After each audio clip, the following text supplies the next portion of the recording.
This channel does not promote or promotion any illegal activities. All content provided by this channel is meant only for educational purpose only.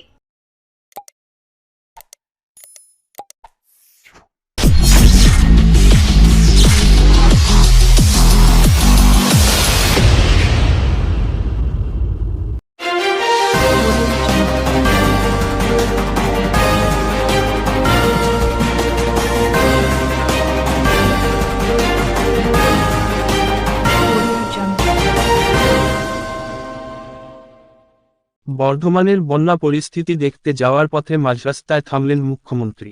Durgapur expressway দিয়ে যাওয়ার সময় সিঙ্গুরে সামান্য দাঁড়াল তার গাড়ি। সেখানেই দেখা করলেন রাজ্যের কৃষি বিপণন বিভাগের প্রতিমন্ত্রী তথা স্থানীয় বিধায়ক বেচারাম মান্নার সঙ্গে।